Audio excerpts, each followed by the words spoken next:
Hello, my name is James Kelly, and welcome to James Kelly Speaks. This video, I'm going to go through the history of parental alienation, and I'm going to start back in 1925 with a quote. "The state must declare the child as the most precious treasure of the people. As long as the government is perceived as working for the benefit of the child or children, the people will happily endure almost any curtailment of liberty and almost any deprivation." Mein Kampf, Adolf Hitler, 1925. In 1932, Sandor Ferenczi spoke in Vienna in German, and the talk was labeled Confusion of the Tongues, or entitled Confusion of the Tongues. In it, he identified identification with the aggressor.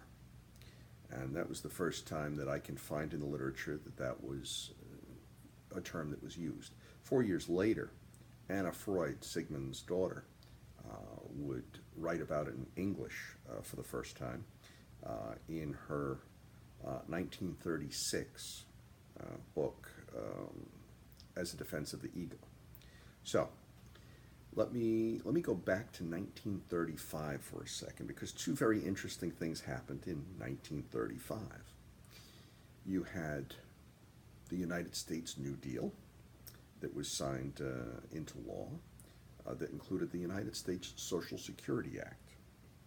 You also had in Germany Adolf Hitler and Heinrich Himmler putting together the Lebensborn Project, where they were taking children from other countries that were Aryan, declaring them to be valuable because of that, and separating them out from their biological parents. And you had an unequal on an equal footing in terms of the parents in how this is done. There was an unequal reward system in terms of how they were treated. And you will see the same type of basic unequalness within the United States Social Security Act. So we're going to fast forward to 1973 in Stockholm, Sweden. In that year, there was a bank robbery that was attempted. It lasted for 131 hours. And there were no children involved. It was only adults. But it was a very interesting event, because when the hostages were rescued, they were bonded with their captors. You had one hostage that started a defense fund for the hostage takers.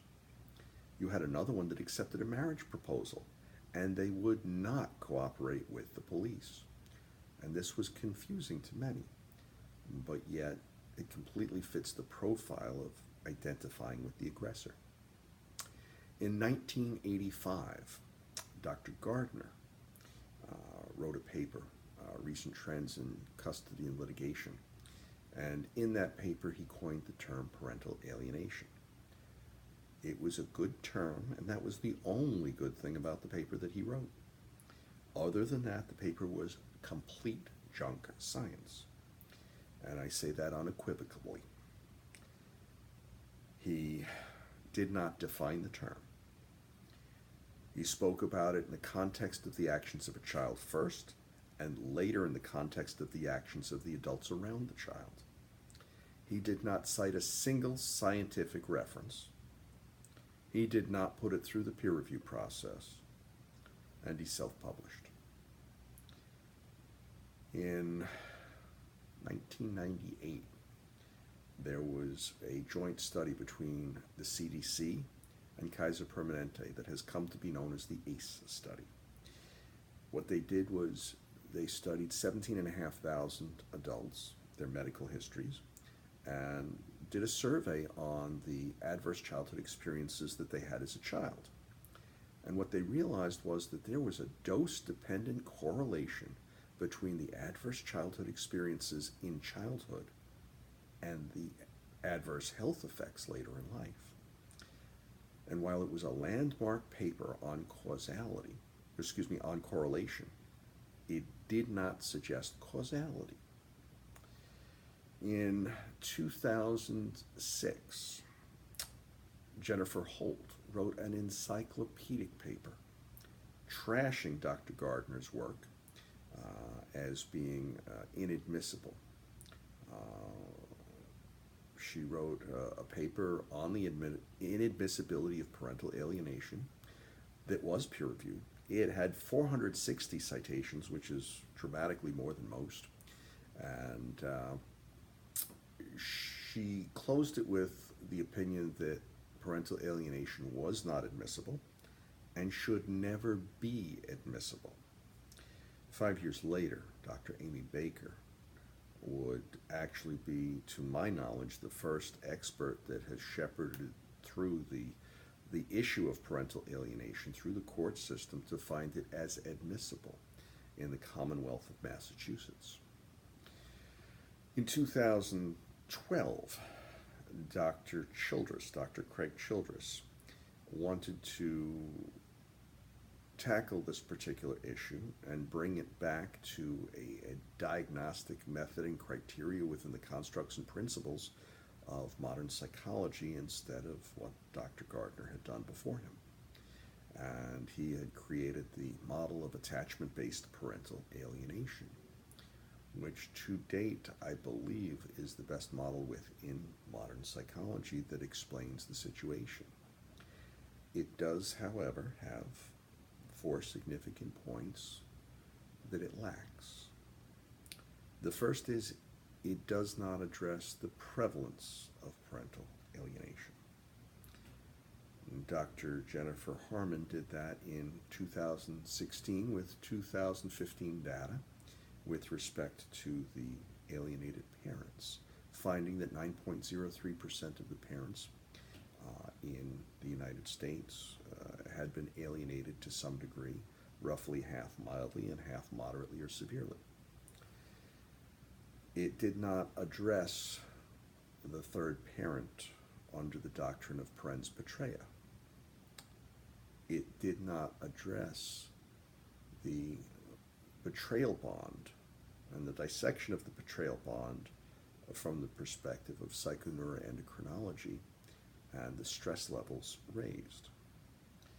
It did not address the adverse health effects later on in life or provide even the remote understanding as to how they might arise from parental alienation.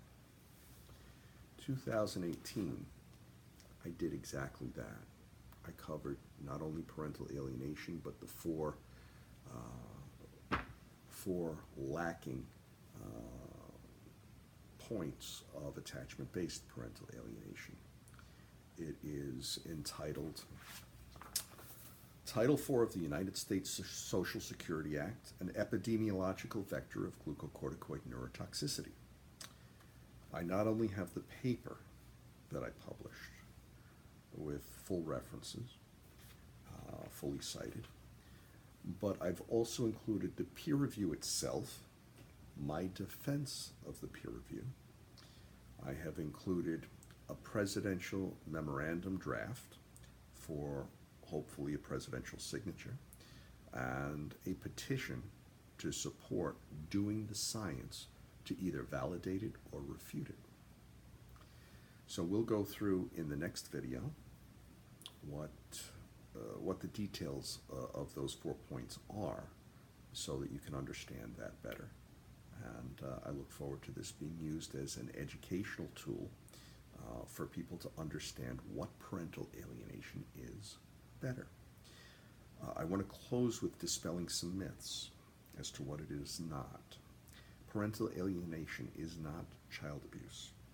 It is the action of a child. It is the naturally occurring defense mechanism against glucocorticoid neurotoxicity that will not happen in the absence of psychological and emotional abuse. So that is present, but the abuse is that of parental gatekeeping, not parental alienation. And that's an important distinction. So, I ask you to like this. I ask you to subscribe. I ask you to share this. And I ask you to read the paper, be informed, do your own research, look at my references. And if you feel so moved, I'd certainly welcome you to join the Facebook page that I've created for it, that is listed on the petition, and to sign the petition itself, to get the support to evaluate this. If you agree with me, great, sign the petition. If you disagree with me, great, let's prove it, sign the petition. If you are apathetic, don't sign the petition.